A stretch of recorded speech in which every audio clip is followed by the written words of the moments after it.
The Floor Academy podcast is sponsored by Trelama, the trade labor marketplace, where businesses can find skilled trade labor, such as flooring installers, and where flooring installers and other skilled tradespeople can find permanent or project work. You can set up your profile at trelama.com, TRALAMA.com, or download the app from the Apple App Store or Google Play. And remember, Trelama is always free for skilled tradespeople. Welcome to the Floor Academy podcast. I'm your host, Kyle Hadeen, owner of Illustrious Hardwoods in Phoenix, Arizona. We're here to talk with flooring professionals from all over the world about the issues that matter to you. This week's guest is Matt Thibeau. Matt is from Ottawa, Ontario, Canada, and he runs Savant Marketing Agency. He's got a couple of marketing tips for us. Listen in to learn how you can better position your proposition, connect with more leads, and what it takes to run a successful ad campaign.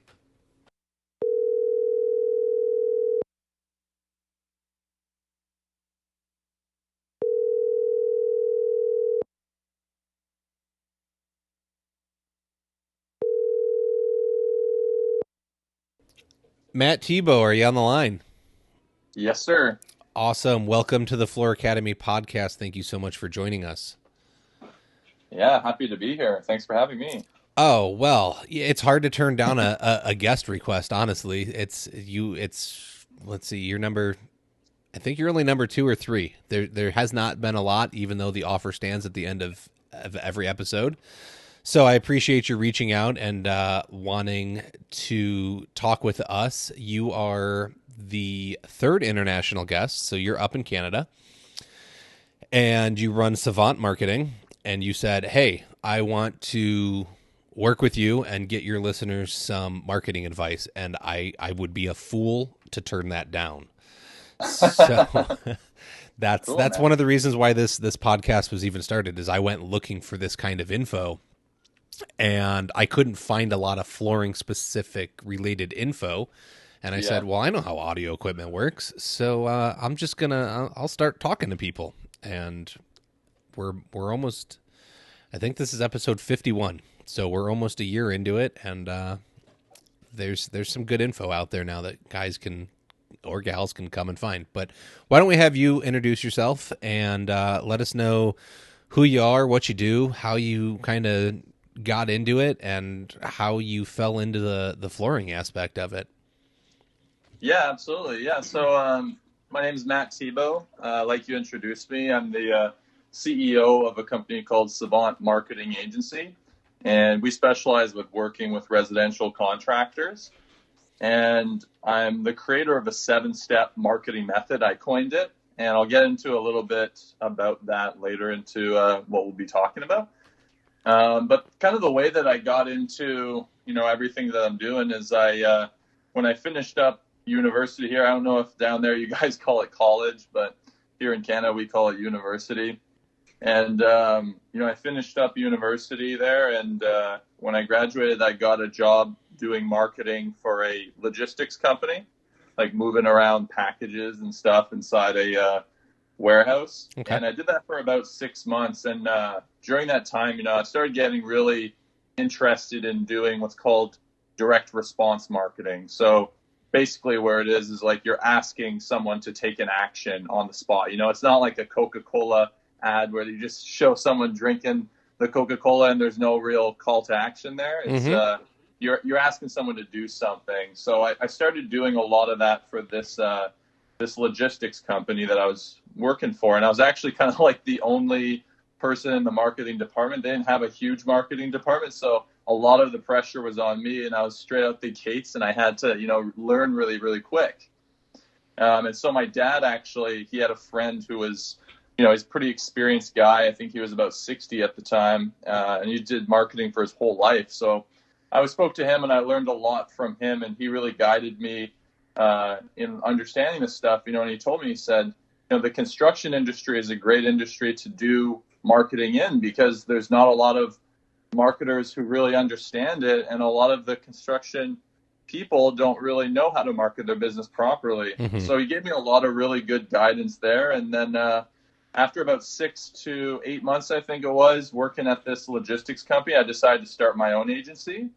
And here we are 4 years later, and I do it full time, and we have clients across all of Canada. And yeah, it's going really good. Awesome. I think you're right that contractors struggle. They think as long as the phone is ringing and their schedule is filled, that they're generally doing pretty well. But that doesn't mean you're being Hmm. profitable or that you're getting the right calls. So Yeah. there's definitely room for improvement. Let's see. So if you're into direct marketing, you're going to probably know guys. What is it? It's Dan Kennedy, Joe Polish, Of Dan course. Yeah, Jackson. yeah, yeah. You're Okay. naming all my heroes. There you go. I try and listen to that stuff. You got to do something while you're working, and that's I like I said, appreciate that your teachability, man. That's that's where awesome. this podcast came from. But those were other ones that I found. So you've got Cool. you got the I Love Marketing podcast. You've got the More Cheese Less Whiskers podcast. I think Dan and Dean are doing something now that was something about boredom, or I don't remember. They got something they're working on over there. Yeah. But yeah, so let's explain that a little bit. Let's talk about you kind of did, but let's talk about how direct response marketing works. What are old school way would be you send out like a postcard, right? Yeah, yeah, yeah, absolutely. Yeah, I mean, direct response marketing, especially in construction, we'll talk about specifically that, so a lot of the times, like the other day I was driving and I heard a radio ad, and I think it was for like a roofing company or something. And, they say everything about the company, what they do, what they offer, but they don't really tell you what to actually do, like where to go, how to claim it, right? Like they kind of just say the name of the company, but they don't tell you what to do or where to go. So Mm. what direct response would be is at the end of that ad is say like, hey, if you want a free quote, go to this website here, and one of our specialists will talk to you, and we'll set up a time to meet with you, and it's a no obligation free quote, no strings attached or something, or here's our number, give us a call, right? And so what's really cool about direct response marketing compared to if you're just like doing brand marketing, where it's kind of you're just putting a ad in front of someone over and over again, and you're hoping kind of that after a while that will program their brain that they will remember you. Hmm. What's cool about direct response is that you can know within seconds or minutes, when you run an ad, if it's actually working, and that's pretty cool. So if you run an ad, within a day, you're going to have a really good understanding if it's a successful ad or not, because you'll be getting calls, you'll be getting form submissions and stuff like that, right? So you're going to have a really good understanding of if the campaign's actually working or not, right? Yes. So Okay. so that's kind of the key difference between direct response marketing and brand awareness marketing, is that there's a call to action that allows you to measure it, so that you're not kind of just, I call it airy fairy marketing, where you're kind of just like wondering, all right, like, we're spending like 10 grand a month in advertising. We don't really know if it's working or not, but we'll just do it for a little bit more and just see what happens. Yes. So that's why I felt really pulled to direct response. No, it works. It hasn't gone away. The ball game has changed on it.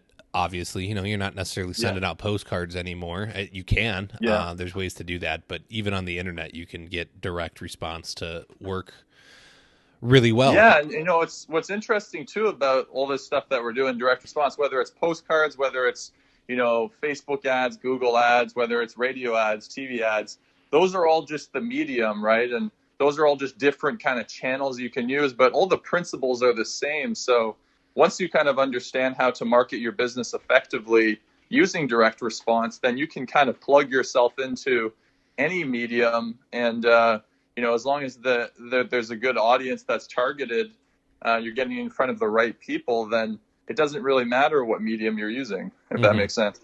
No, totally. Yeah. It's one of those things that I think a lot of guys miss the mark just simply on their webpage. You'll Yeah. have that contact form, but Yeah. everywhere there should be like schedule appointment now, call Yeah. now. Like you can't just don't put your phone number.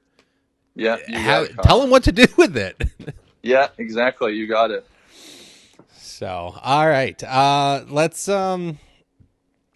walk me through something. How are we going to get something set up? How are we going to get leads coming in?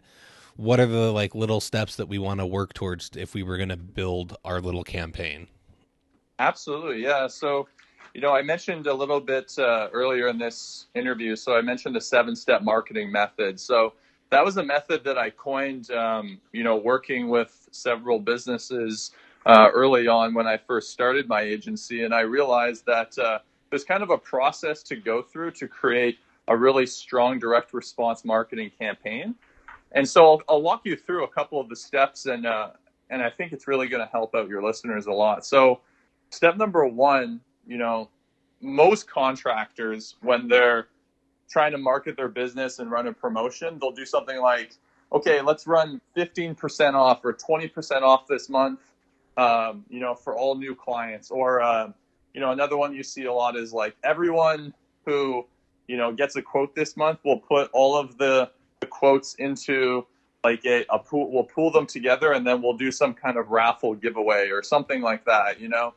And these they're kind of like gimmicky promotions, because what happens is when you do like a discount promotion like that, 15% off for a month or 20% off, and you're constantly running that promotion over a long duration of time, what starts to happen is you start to actually devalue what's called your positioning. So your brand, right, over time, if you're constantly running a discount for your promotions and you're constantly discounting your value, your service, what's going to start to happen is your brand is going to start to be positioned and perceived in the marketplace as being kind of a lower end, a cheaper type company.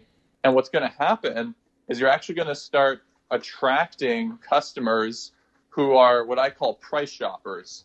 So these people are basically, it's like a race to the bottom, they're looking for the lowest possible price. Any kind of Joe Blow who's going to do the job, maybe half decent, maybe not, and just kind of, it's a price game, right?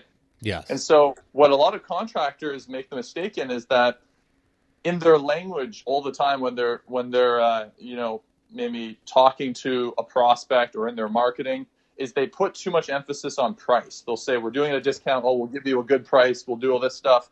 Not realizing that you can actually implement what's something called a unique selling proposition. So this is step number one in the method that I teach. Is that what we do is, instead of focusing on price, is we look at other areas in the business that we can offer value. And so, maybe it's something like an extended warranty offer. Maybe it's some kind of guarantee.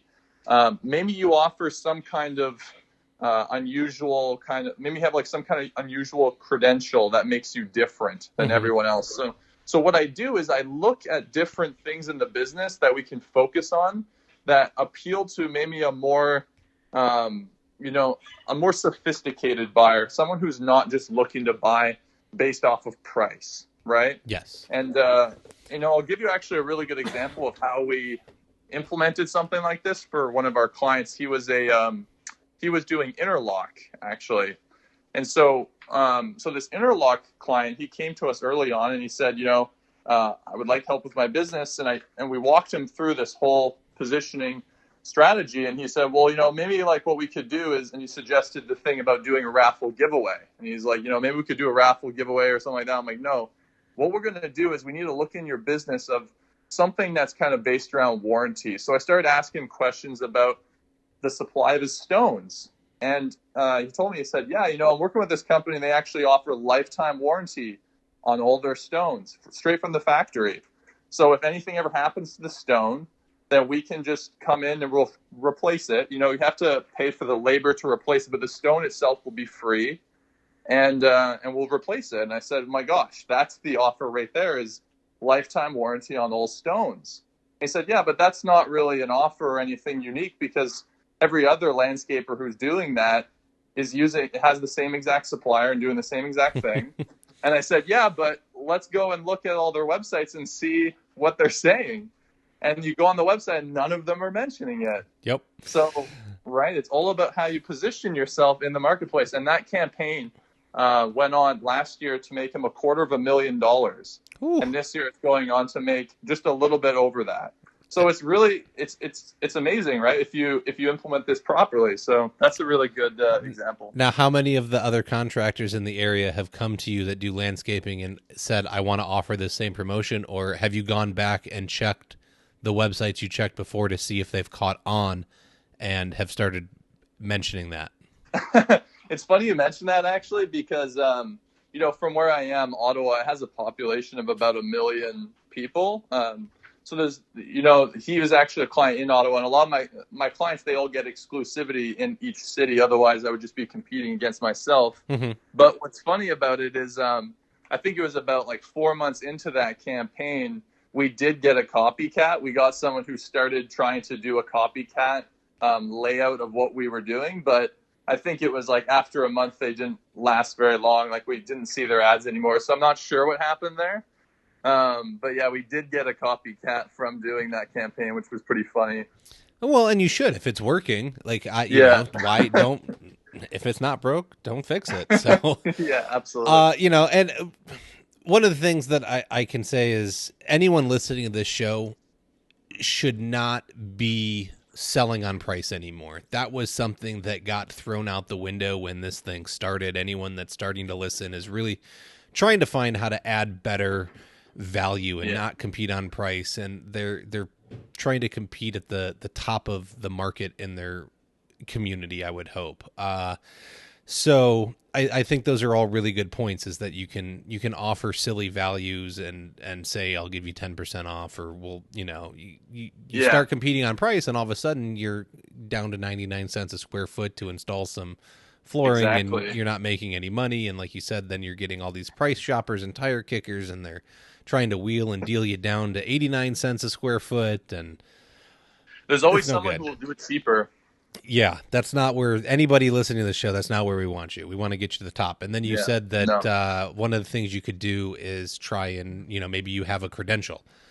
So we push a lot of certifications. So I'm the only hardwood and laminate certified flooring installer from a company called Certified Flooring Installers in the greater Phoenix area. So out of 4.5 million people, essentially, a little under that, but I'm the only one with that certification.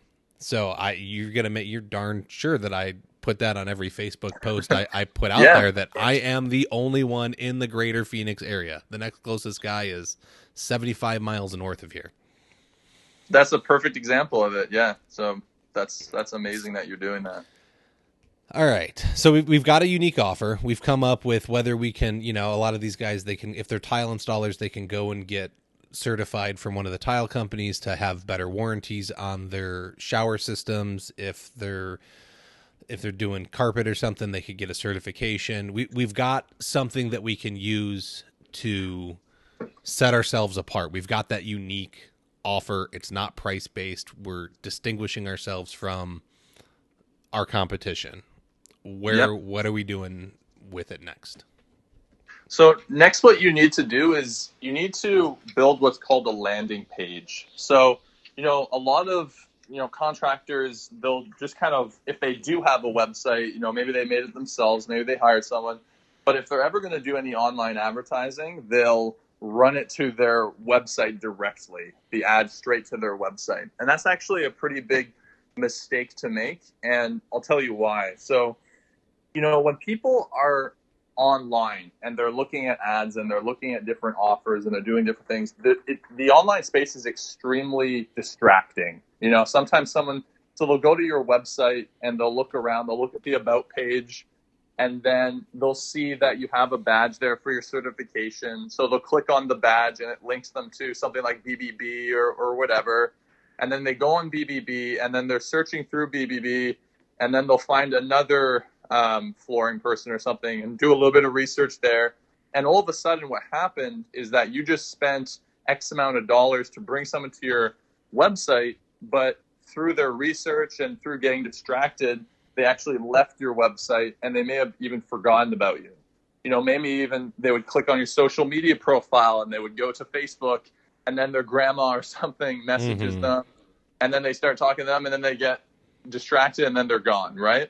And so what a landing page is it's a one-page website specifically designed for lead generation. So like we were talking about earlier in this interview, you mentioned, throughout the page, your website, it should say request a free quote, request a free estimate, et cetera, et cetera. So on this landing page, it's a sales tool, essentially, that's designed specifically for generating leads, where you can showcase your unique selling proposition and positioning, like we talked about, and then you can showcase how you help them. So you can show your services, and then and then you can say, here's some pictures of our work, and you can show before and after pictures if you do refinishing or installation jobs for your floor, and you can show pictures, some testimonials, and then call to action.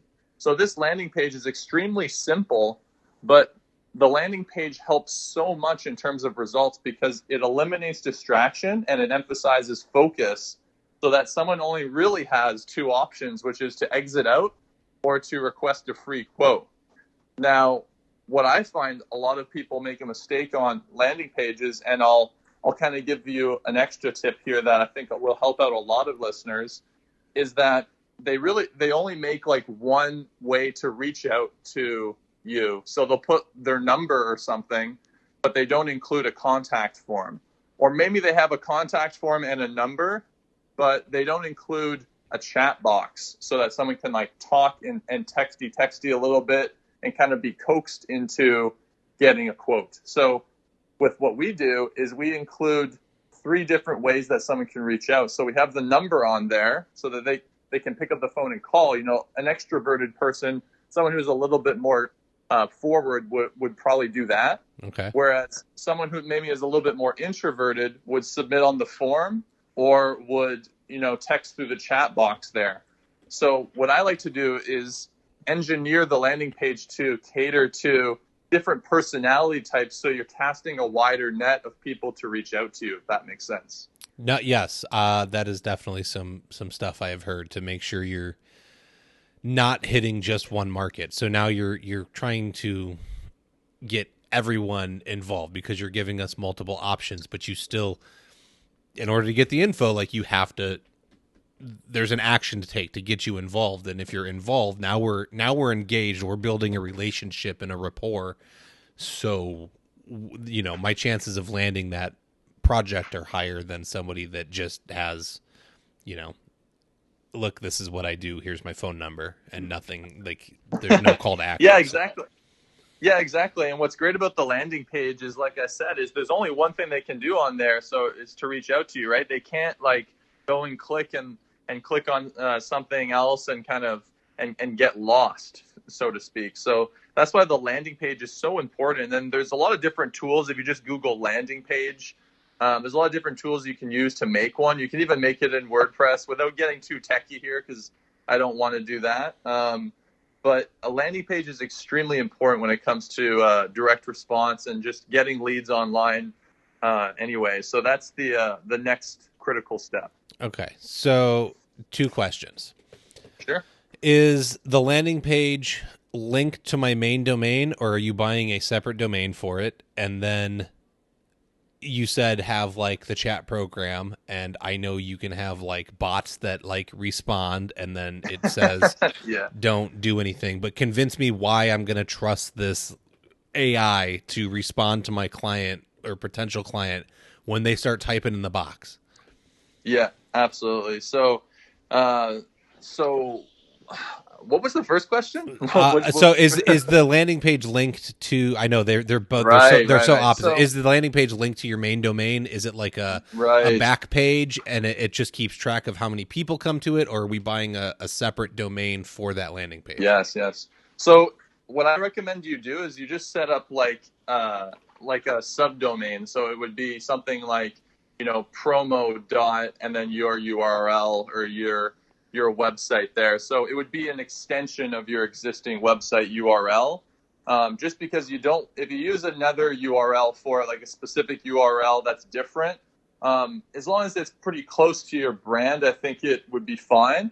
But you just don't want to use like a completely random URL, because then people will see the logo. Obviously, this landing page will be branded for you, right? Mm-hmm. So you don't want to have too much of a discrepancy between your brand and then the URL. But for the most part, what I recommend is just use a subdomain or just do a / promotion or something like that. So I do recommend you use your actual URL. Okay.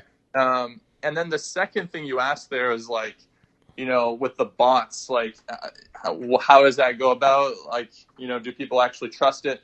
Based off of my experience, we've experimented with the bots. We don't actually use them anymore because I find that people, like you were saying, don't really engage with them how people like to market those bots to actually do.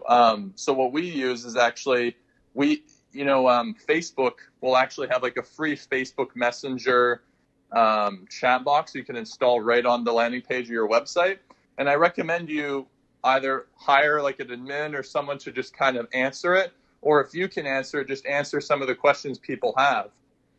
So like for us, for our clients, we manage the chat 24/7 for them, and we basically answer any questions that they have and then coax them to leave their number, and then the client will give them a call from there. So I actually recommend that you have a live person on the other end, Okay. because what I find is that people are smart. You don't want to insult them by. I feel like the bot is a little bit of an insult on someone's intelligence, especially if you're trying to come across as if it's a real person. So what we say in all of our chat bots, with all of our chat boxes on the bottom right there, is we actually say like, "Hi, this is a live person. What questions did you have?" And I find that people are a lot more willing to do that. It's funny, sometimes they'll ask the question, they'll be like, "Is this actually a live person?" And we'll say, "Yeah, it is." So I actually recommend that you do use a live person. It works much better. Okay. So with that, I obviously, because I think sometimes technical questions would come across and a bot's not going to be able to answer those. So you don't want to lose somebody. You said it could link to there's a way to get into the I can't think of it now. Oh, the API, which like I know some dorky term. So you can link the API to the chat box to get to your Facebook Messenger, and it'll like link to your Facebook page, so you can get those on your phone.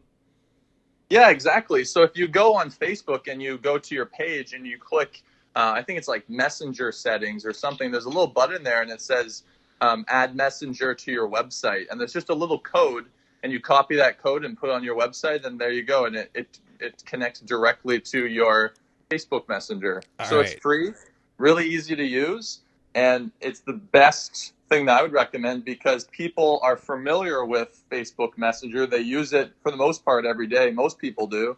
Whereas if you have some kind of weird third-party chat thing on there, people don't trust it as much.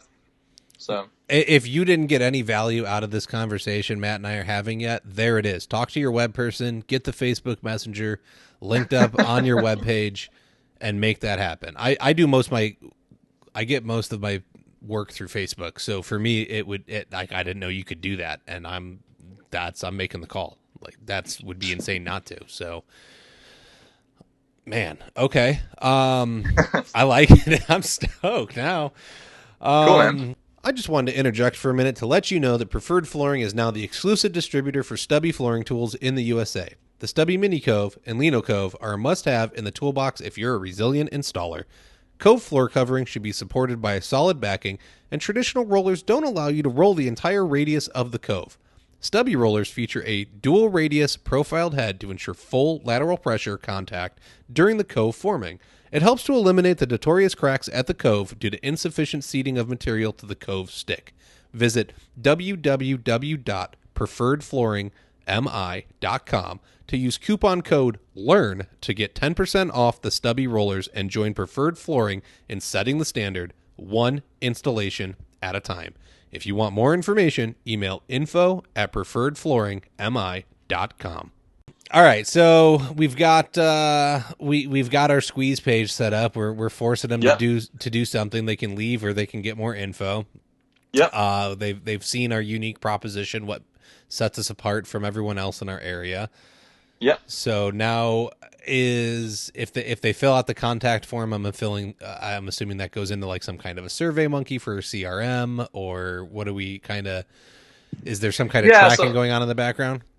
Yeah, so there's tracking. So the next step is like obviously you need a way to actually get people to this landing page, right? Like you got this great offer, you got this great landing page that shows all your awesome work, but now you need a way to actually get people who are qualified to that page and actually get them to see it. And not just people, but the right people, right? Mm-hmm. So what we find that works really, really well are search engines like Google. So right now, a lot of people, there's a lot of hype around Facebook ads and social media ads. And this step, in a later step, we do include social media. But what I've found is that using Google as a source for getting people to come to your landing page is a much more quality and qualified traffic to get people to this page. So what we use is we use Google Ads. Mm-hmm. Now, what's awesome about Google Ads is that you can be at the top of Google for floor refinishing, floor installation, those types of keywords. When someone's searching that, right? When someone searches, best floor installation company Phoenix or whatever, that person is researching and they're trying to find someone who's going to do that job.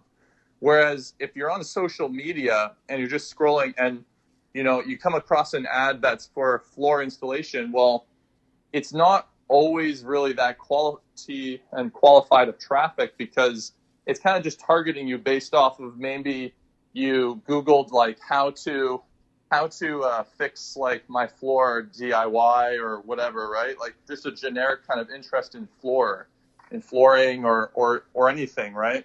So it's a lot less qualified Facebook. So what we find is we actually use Google Ads to get those prospects to the page and get them to convert. So now I'll kind of tell you a little trick with Google Ads that a lot of people don't realize is when it comes to Google Ads, this is a platform that you can pay to be at the top of Google for specific words. So a lot of people, when they come to me and they're interested in lead generation, they say, oh, we're doing Google Ads. And then I take a look at it. And what they do is they do the shotgun approach. So what they do is they load in as many keywords as they can, right? So floor installation, refinishing, flooring supplies. Like they'll just say as much as they can related to flooring that they can think of.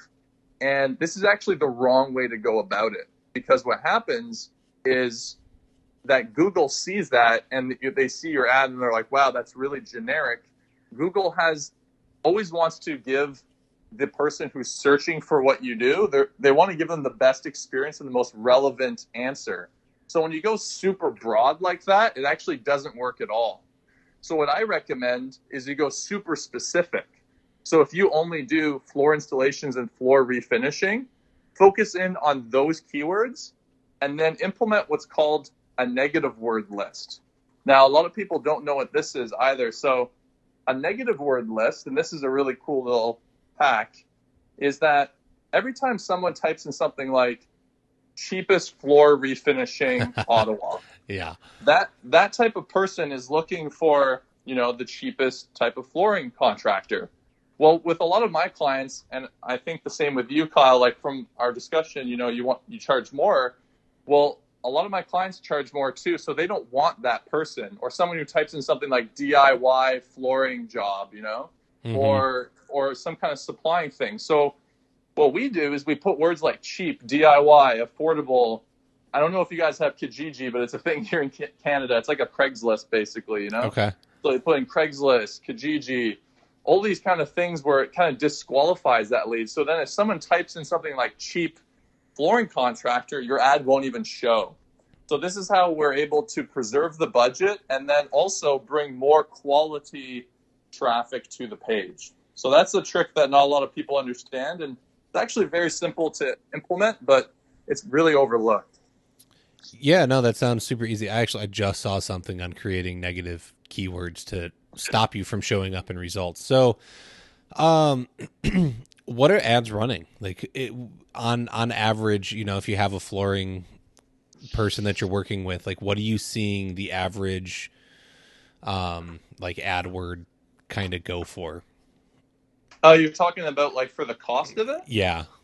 So usually what I recommend to start is no less than about $1,000 a month, because usually the flooring keywords are around like $3 to $5 a click. I don't want to get too technical in this, but anything other than $1,000 a month with floor installation or floor refinishing, especially, what's going to happen is you're not going to show up as often, and you're not going to get as much results. So with Google, there is a bit of an element of pay to play. You don't want to have a budget of like $200 a month. In that case, if you can't afford more, then maybe focus on your referrals a little bit more and kind of scale a little bit more. But what I usually recommend is a budget no less than $1,000 a month, and then you can scale from there. Okay. I mean, excuse me. Honestly, it sounds reasonable, but at the same time, I know that I could probably afford it. It would bring in business. It would keep me busier, but I'm wondering if it would bring in too much business and I wouldn't be able to keep up with it. And I know you can turn it on and off, and I get that, but it's a matter of, if you're not consistent, that's going to play a part in it all too. Yeah, absolutely. Yeah, and that's the beauty though with Google Ads, is you can turn it off and on, so you can kind of like throttle it as you need. But you are right. If you have if you're a one-man show or you have a very small team, like we had a deck staining contractor, and he actually booked out months in advance from a campaign, like only 2 months in, and he was only like a small team. Mm-hmm. Whereas, we have some of our clients, they just want as many as possible because they have the capacity to take it on. But, what we always recommend is just kind of like, if you get in a place where you take on too much work, just turn the ad off. Don't do it like every other week, just because it takes about a week for it to kind of set in a bit, or it's called learning, as Google calls it. But yeah. So from that perspective, if we're not at the size to be able to handle a constant influx of work, can you get a $200 budget, a $300, $500 budget on AdWords to actually work and bring you in? Or are you just going to get lost amongst the companies that are paying that $1,000, $5,000 a month? I would say it's probably the latter, unfortunately, because what I find is that, for every like 10 clicks, 8 clicks or so, you can expect a lead from that. So if you have a budget that's too small, let's say like, $250 a month, you could definitely get calls from it, but you're going to not show up for the keywords you intend. You're going to start showing up for lower quality keywords, something not as relevant to what you put in, because the bid for those keywords you want are being outbid by people who are willing to pay. Okay. So there is an element of that pay to play. So what I always recommend is just, it's not worth the risk to go a little bit too low, because you're risking like wasting more money. Like sometimes it's better to just it's just better to pay to play, so that you're actually qualified there. If that makes sense. Mm-hmm. No, it makes perfect sense. Yeah. So if you didn't want to throw $1,000 a month at AdWords, where would you take like a $250 to $500 budget? Like where would you go to play to increase your business?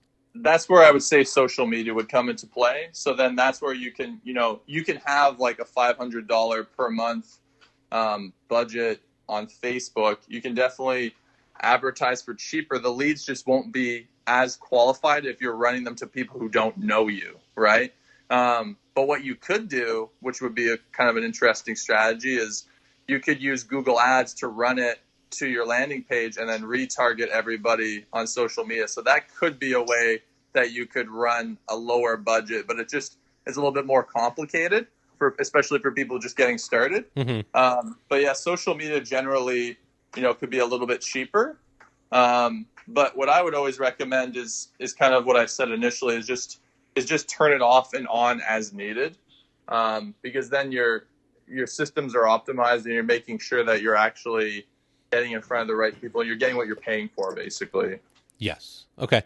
And this is something like I've gone on Facebook and I've tried to play with the advertising. I've paid to boost a post. Honestly, Yeah. it's so far over my head that Yeah. it's going to require a lot of reading, and I can see that to like really figure it out. I've tried to sit there and target specific zip codes and age ranges of like where my Yeah. clients that I prefer to work with are. And then, I see randomly, like I was shopping for a truck last year, and I started Nice. getting ads from Ford dealerships in Florida. Their targeting is set up way wrong. So like I can see that, and that's what would worry me is guys Yeah. or gals go in, they start playing with it, and they're throwing money out because they're advertising in Virginia when they're in Nevada. And Yeah, so absolutely. is this Yeah. something that you really want to go and find a local person in your area, or maybe not even local, but at least someone that specializes in it and can walk you through it? Yeah, absolutely. I mean, I'm not like this isn't a pitch or anything like that, but I think there's definitely a lot of value in hiring someone who's an expert in their field, right? Like hiring someone who's a flooring contractor and a specialist in that field, you're going to get a better result than a general contractor, right? So it's kind of the same thing when it comes to like hiring a marketing expert. There unfortunately is a lot of marketing people out there who will just like take a course for like 6 months and then go out and then try and do marketing and do that for other companies, Mm-hmm. right? Without actually having like a track record or anything. So that's why, for me, like if you go to our website, again, I'm not trying to pitch or anything, but I put a lot of emphasis on our portfolio and everything for that reason, so that people who are contractors feel a little bit more comfortable hiring us to take care of it. So, Okay. So, I mean, you need to find somebody that knows what they're doing. And that's what I see. I can go on Facebook right now and go in one of these community groups, and I'm going to yeah, find some 18 to 25-year-old saying that they can market my business and they'll build my Facebook page and they'll put up posts. And I'm like, yeah, but you yeah, don't know anything about flooring. And for you to yeah, spend the amount of time learning flooring to make that post, you're not yeah, charging enough. So I know you can't, like, I'm smart enough to be able to put it together, but a lot of people don't. And they keep throwing money away month after month yeah, at, oh, well, they only want $200 a month and they're putting posts up for me. Well, of what? yeah. No, no, no. Yeah, no. Not all posts are created equal, and that's actually kind of the next thing I wanted to give a tip to, and in the next one of the next steps for the system that I think is going to also help a lot in terms of social media is that you know with contractors and business people in general, but specifically for contractors, one of the missing links on their social media, they're posting all the time. They're posting articles. They maybe got a team working around the clock, writing blogs, doing all this stuff, and you're kind of wondering like, why isn't this working? Why isn't my social media getting any results? And the biggest reason that most people don't get results on social media is that they're not showing enough proof. They're not showing enough. They're not displaying enough testimonials, proof of results, and just validation that they actually know what it is they're talking about. Because it's very easy to, especially now in a digital world, it's very easy to hide behind the tech. Maybe grab some stock photos, throw that up in your social media, Mm-hmm. and then give a couple tips that you kind of took from another blog online, and you kind of rewrote it in your own words and throw it up there. Well, it's easy to fake. So on social media, if you want more results, I would say that you should show more proof. So show testimonials, clients, who are happy with the work. But the biggest thing is to show transformations. So you see this a lot in the weight loss industry, where they'll show a before where someone, was like fat and stuff. And then they show the after where they lost all the weight and they look amazing. Well, it's the same exact thing for your flooring business. Like one of the best types of posts that will probably get you a client, even if you don't even use any ad spend and you're just putting it out organically and you have a decent following, is show a picture of before of the floor. Let's say you're doing refinishing, show a picture of the floor, it's and then even, it's like all beat up and everything, and then show it afterwards after you've stained it, sanded, all that stuff. And just doing that and just saying, And then in the copy, which is the text above, you could just say something like, we're one of Ottawa or Phoenix's only flooring contractors who offer, an extended, 3-year warranty on all installations, et cetera, et cetera. Go here and request your free quote. And just stuff like that works a lot better because people can see it. They can see the proof of the results. Mm-hmm. So if it's one thing you could do to really up your social media game is displaying more proof. And there's a lot of different types of proof, but the most basic ones are testimonials and proof of your results, like actually showing. And that's what's great about, the flooring business is that it's a very visual business to market. Like you can look at the floor, so you can actually take a picture of it and show people what it looks like. So if someone looks at that, a homeowner, and they see it, wow, that was a great job on that floor. They refinished that floor. That actually looks a lot like my floor right now. I wonder if they could do the same for me. And that's how it kind of happens. Love it. I have, it's the only reason I'm in business. I'm not going to lie. I started and I would take pictures of every project and I put them up there and I tell a little story about the project on how we accomplished it. And off it goes to 60 community groups in Phoenix. And generally a couple of people call and somebody books eventually. And this, though, Kyle, is where most people will mess up, is they'll have the pictures, but then you look in the copy, which is basically the text for the pictures, and they'll just put a phone number or something without any kind of call to action or any description of what happened, right? So this is where, when we were talking about direct response, this is where that really comes in. I see that all the time too. So don't be afraid to tell a story like you said. Tell the story and then include the call to action there. Go get yourself Donald Miller's story brand framework. I've heard book. Good things. He's got a podcast. It's excellent. I haven't read the book yet. It's on my to accomplish list. But yeah, I mean, essentially, that's telling stories is as old as time. That's how we communicate. So if you can relate to the person who just had that experience and you're looking for that experience, sold. Yeah, absolutely. One of the best ways to tell better stories is just to be more specific. So many people, they'll be like super general with their story.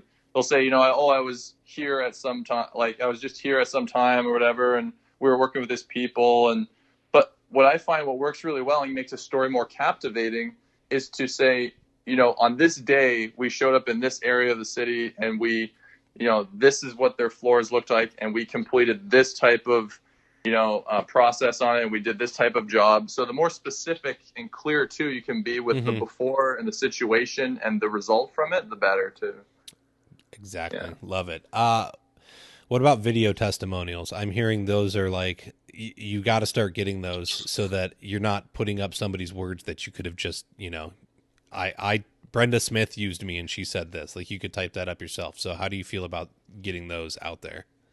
Yeah, absolutely. So that's actually something I've been collecting a lot of video testimonials this year too. So I've been focusing on that. So there's 3 different types of testimonials you can get. So one is just the written testimonial, right? Which is what you mentioned it's good, but it's still like, anyone could just kind of write that up like you said.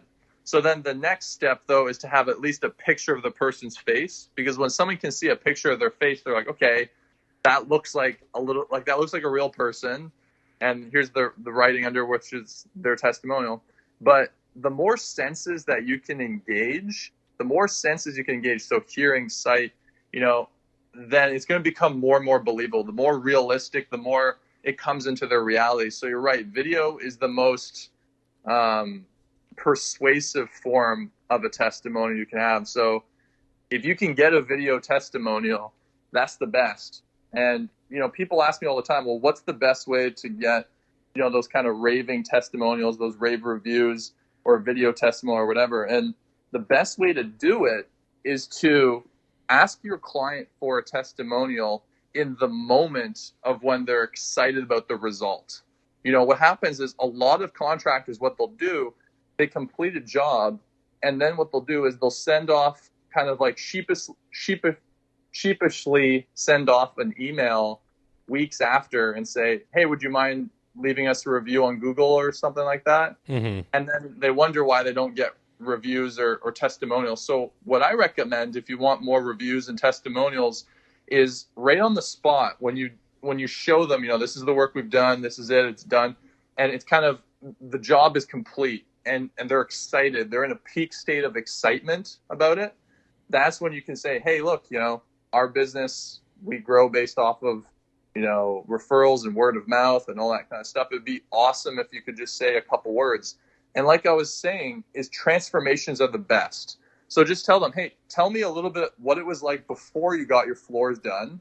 How did it make you feel? Maybe they were a little embarrassed to bring the neighbors over or whatever. And then what's it like now? Like, what are you excited about from it? And how is the experience all the way from A to Z? So that's a great way to get it done. Okay. Any time limit on that you want to try and stay under? I mean, you don't want a 10-minute testimonial video, but I mean, you can if you want, but generally it's like if it's around 2 minutes, that's great, because if it's a super long if you can get a super long testimonial, if someone will give you that, that's great. But the majority of them, most people are kind of like a little nervous about doing a testimonial too. Mm-hmm. So honestly, if you can even just get, before working with Kyle, the floors looked like this. And, it was just, we knew we had to get it done, but we just weren't really sure of who we should work with. And then we came across him maybe on Facebook. We saw his great work. And now, we're proud to say that the floors look amazing and we're excited to bring people over. That's really all you need. Okay. And Yeah. I've noticed a trend. So before doing flooring, I was actually in reality television as a camera operator. And so for me, the hardest thing to do is let go of quality. But I've realized something the longer I do flooring is that the clients don't care. They're not looking for that perfect picture that the Home and Garden magazine has of the floor and the stairs and furniture all lit up nicely, and it's they're not looking for that professional photograph. If you take it with your iPhone or your Android or whatever you got, Yeah. and you post it up and the lighting's a little off, or it's Yep. okay. So I don't need to go out and buy a fancy camera or anything, right? I just hold out my phone and ask them for a testimonial and shoot it, right? Yeah, I mean, you're basically asking the age-old question is like, is it quality or is it quantity, right? And what I find is that because there's so much content out there right now, I would say, do your best to get the quality as good as possible, but quantity is more important. Like, if you're building this up to be such a big thing and you rent like, video equipment, you got a guy in there and a mic and all this stuff, just understand that the more doctored it looks too, is that it almost looks like they're like an actor a bit. Mm-hmm. So actually a lot of the times the most believable ones are the ones where it's just on a phone and maybe they're doing a selfie, or maybe you're just filming them on your phone and they just say a quick few words right on the spot there. It's going to feel a lot more authentic in that moment, right? So I always recommend, it's like, don't build it up to be this big thing. A lot of people will build it up to be this big deal, and they'll they'll rent all this equipment and make it up to be a big thing in your mind, but then you're not consistent with it. So whatever you can be the most consistent with is the most important thing. That's great advice. It's you're going to get it done one way or the other. Whatever's going to work for you to just get it done. That's what's going to matter more than anything. Just get it done. Use your best judgment. Make sure that the lighting looks half decent, and put it out there. Okay. And then if I'm asking for reviews, am I shooting to get them on Yelp if I'm not paying Yelp for advertising, which I don't know why anybody would, but you can do that if it works for you. Or am I trying to get a bunch on Facebook, or do I want them all going to Google? Like, where do I want to try and get these reviews online? What's going to have the biggest impact? I would say that because people Google your services a lot, especially for flooring, because people are Googling it so much, I would say that Google would be your priority, especially if you plan on doing Google ads, because your reviews and your Google My Business listing is actually going to show up more often if you're doing Google ads. Like, it'll boost that as well. So your Google ads should always be the priority firstly. After about 10 reviews or so, then you can start moving to other platforms. I always say focus on one at a time. So after you get a solid like lots of really good reviews on Google, then you can move on to another platform and focus on that, and then do another platform and focus on that. It's, the biggest problem that a lot of contractors have when it comes to actually requesting for reviews on those platforms is they make the mistake of just saying, hey, could you leave us a review on Google? Could you leave us a review on BBB or whatever? Mm-hmm. What you should do instead is get a direct link that actually goes to your Google My Business or goes to your BBB account. Get a direct link that goes to it. So then that way what you can do is just text it over to the client or email it over to the client on the spot, and then they just click it and then they go. Because, you want to remove as many barriers as you possibly can to getting them to take that action, right? So having them to Google, even just to search for you and Google for you, is just an extra step. So why are you doing that? Why not just eliminate that and text it over to them directly? Okay. And is there a problem if you're having them copy and paste? So your Facebook, your Google, your Yelp, your Houzz reviews all say exactly the same thing, and they just click link after link and paste it in, and now you've got 4 new reviews, but they're all the exact same. Yeah, that's an interesting question. I've never had someone ask me that before. I feel like my intuition is that's fine to do, but if you're doing it consistently with each type of person, it's going to, if someone's researching you, it's just look at how that's going to be perceived, right? It's going to look a little bit doctored. It might look a little bit fake. Mm-hmm. It might look a little bit like too polished, too consistent across the board. So personally for me, I would say that, a little bit of variety throughout them would be great. People aren't going to be like looking at these reviews through like a hawk. They're probably going to be scanning them real quick and looking at, you could take some of them and put them on your website. But I know that strategy, the reason you're asking that is because a lot of people are like, oh, I don't want to have to get a new review for each different platform every time. So maybe, you could do it on one platform there and then another, and then maybe switch it up a bit and then on another platform. But if you're doing it every time across the board for all of your reviews, it might look a little doctored. Mm-hmm. No, I agree. I think I've had one person that went and hit all of them up, and I was like, well, that's cool. Like, I'm okay with it. But, yeah, you're right. I think if you had person after person, and you've done 50 projects Yeah, like this year and you got 50 reviews, but they're the same 50 reviews across every platform, that's a little fishy looking. Yeah. All right. You got any other tips for us? Well, I'm putting together right now a book, and I'm going to be releasing that probably in the next month or so. And that's going to have a full overview of each step. And so I'm going to be releasing that pretty soon. So I'll keep you up to date on that. But just the last kind of things I want to hammer home, I guess, if you're going to take anything away from this, I would say that out of all of this, the positioning, like we talked about in the beginning, is one of the most important things that you can focus on. If you didn't take anything away from this, you're listening to all the tech stuff, you're like, I don't know, this just sounds all complicated. If you're going to take anything away from this, the positioning is the most important thing, because that's what's going to really help you stick out from the crowd. And that's going to get you out of that rut of just competing with everyone. Mm-hmm. So then when you are ready to go out and do your ads, when you are ready to, do your marketing, then you have something that sets you apart, and that's going to make your ads perform better anyway. So whatever, even if you're not great at running ads, or, it's still going to make it work better because you've got a unique offer, a unique position. So that's one of the most important things that I would stress.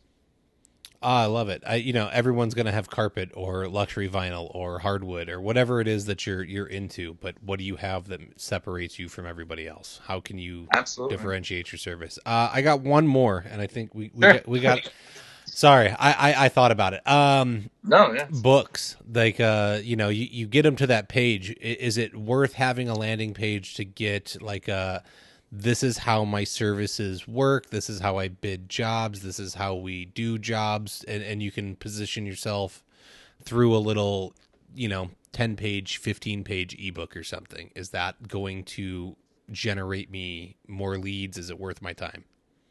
You're saying to include that on the landing page? Or have it as its own separate landing page. Like if people are Googling certain terms, Right. that landing page could come up and you can get them. Or even if you just present it on your website itself as its own Yeah. separate page of like, learn more about our services here, and they have to provide an email, and it gets them on a drip campaign if you Yeah. want to set that up. But they at least get the PDF, and they get this little book to run through how you would complete a project. So that strategy, Kyle, only works is if you're consistent with putting out content. So let's say that you're writing blogs and you're trying to be more of an authority in your niche, and you're writing blogs on best practices for flooring, and you're putting those blogs out. Then what you could do is have that free ebook giveaway on your website, like where that blog is, so that you put that blog out, and that's kind of like the bait, right? Somebody will read that blog and be like, oh, that's kind of interesting. They read the blog, they get the value, and then at the end of the blog, they're like, okay, oh, there's a book here, and it's 11 ways to make your floors last longer, or XYZ, whatever. Well, that's kind of cool. And then they would go from there. So that's how you get their email, right? We always have to make sure that like we have some kind of goal in mind. So the goal of that ebook would be to get the email, and then from that email, though, you have to make sure that you're actually emailing them, with some kind of, whether it's MailChimp or Aweber, some kind of email service. So once you have your email, that's more of a long-term game, right? Mm-hmm. You're like slowly kind of warming them up. Whereas, with direct response, it's kind of like, okay, here's what we got. Here's how we help you. Here's what everyone else is saying about it. Here's this incredible offer. Do you want a quote? Okay. Yeah.